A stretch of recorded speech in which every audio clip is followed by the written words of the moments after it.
Of all the free agent pitching that's available and all the pitching that we need, can you believe the Mets are tied to Walker Buehler? Yeah, not one, but two reports are linking the World Series champion with the orange and blue. We're going to talk about that on this edition of Mets Digest. What's going on, everybody? My name is Flobo Boyce, and thank you so much for checking out the channel and the page and all that cool stuff. Myself, alongside Mike D'Angelo, we work tirelessly to make sure we give you all the Mets news, notes, and content you love so much. But before we get into everything, you know the deal. If you're a long-term listener, do me a favor, like the video, comment on the video, share the video, let me know what you think, positive, negative, everything in between. I actually read the comments, I actually answer some of the comments. Please do not be part of that not subscribed crew, that 78.6%. What are they, Braves fans, Phillies fans? Don't be like them. You're down with the Mets, you're down with us, make sure you subscribe. But yeah, think about this. This couple days removed now of having Frankie Montas joining the team and even looking for more starting pitching, the idea of Walker Buehler, someone who necessarily had the greatest regular season before becoming an absolute champ in the postseason, actually a champ against us, to be honest with you, is being tied to the Mets. Before I get into the reports that say that, I want you to take a look at the stats themselves. I mean, look, altogether said the regular season stats weren't necessarily something to write home about, but you wouldn't know that because he was one of many people on that Dodgers side that picked up the slack that came when we had other people underperforming. Walker Buehler was an absolute beast, and I guess recency bias is something that we're all not immune to, having him tied to the squad.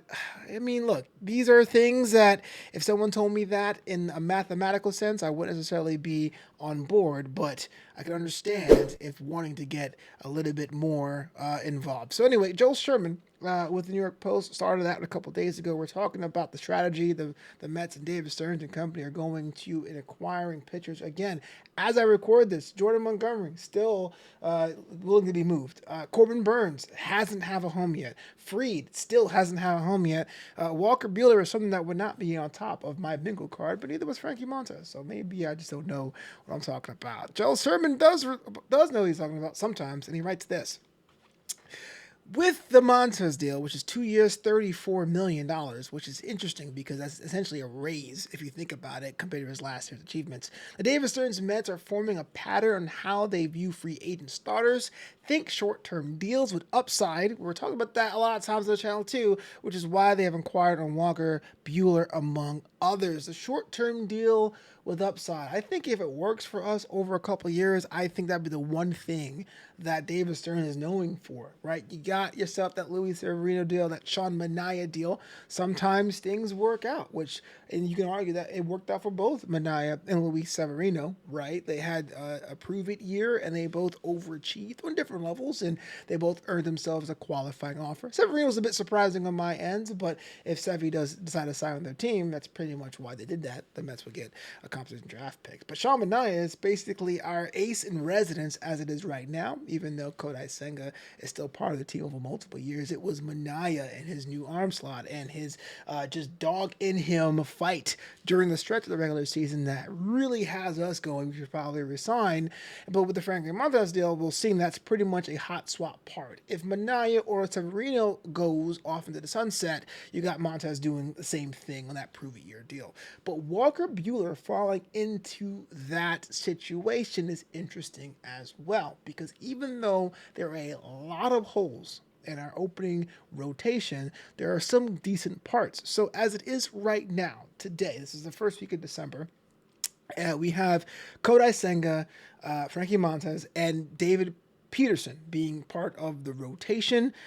Question marks, individuals we don't really have an answer on as of yet. Sean Manaea, Sevy, and Jose Quintana. Jose Quintana is at the end out of contract, I believe, at the end of the season. So those are three that have to make a decision on whether or not Manaea, Severino, or Quintana all come back, or a combination of those individuals come back. They're the next line after the locked-in rotation. And even though people say David Peterson may not have the year he had in 2024, I think it's you're in until you prove otherwise. But then also in the mix, you have Tyler McGill, Paul Blackburn, and Jose Butto, individuals who showed flashes of brilliance, But to tell you the truth, would you trust them the entire season for different reasons? And I think this is where the Walker Buehler thing comes up, because Walker Buehler doesn't have to be an ace, because there's so many individuals that kind of fit that profile and that in the mixed category of Blackburn. I mean, Blackburn's kind of a bad example because he had the injury, but Tyler McGill went to have a couple of great starts, had the setback on the mound, and then had to focus himself. Same with Jose Buto, was lights out, untouchable for a while, didn't really have the stuff towards the end of it, and then it became, I won't say a liability, but definitely became someone on the edge of the outside of trust. And of course, he's no longer with the team, but I think almost everyone who watched the Mets in 2024 had a opinion of postseason Phil Maton. So with Walker Buehler being available and being tied to the Mets, even though I didn't see it coming, it would kind of work just based on the logical way this rotation is being looked at and approached and built with David Stearns. Danny Aberano at S10Y goes into more detail. He says, Buehler is the only pitcher available this offseason via free agency who has legitimate ace potential, keyword potential, but who almost certainly won't require a long-term deal. It seems likely he'll ink a 1 or 2 year deal, potentially with the second year being a player option, fair enough, in order to build his value back up following Tommy John surgery and a difficult regular season in 2024. That is going to drive his price down. Yeah, he was a star in the postseason, but his regular season stats aren't that great. A plus regarding Buehler is that the Dodgers did not extend a qualifying offer to him, which means any team that signs him will not lose a draft pick for doing so. This is where it comes down to understanding the philosophy of this new Mets, right, in the offseason. I think emotions would say, oh man, this guy was a bum for like 5 months. No offense to those who are active professional players. I did rec softball, so who am I to say someone's a bum? But just relatively speaking, we wouldn't think highly of them. But here's somebody that had a potential to do very good things, did very good things in high leverage situations, what the Mets are going to. And if you pick him up, you don't have to give him an 8-year deal. You don't have to give him a whole lot of money. You can really give him a prove-it deal like we did Frankie Montas, what we did Luis Severino, we did Sean Manaea. And if you do pick him up, you're not giving up a draft pick. These are all pluses in the David Stearns book, which almost makes me feel like, why haven't we signed him already? Which is wild, because 10 minutes ago before I hit record, I go, huh? Buehler? Really?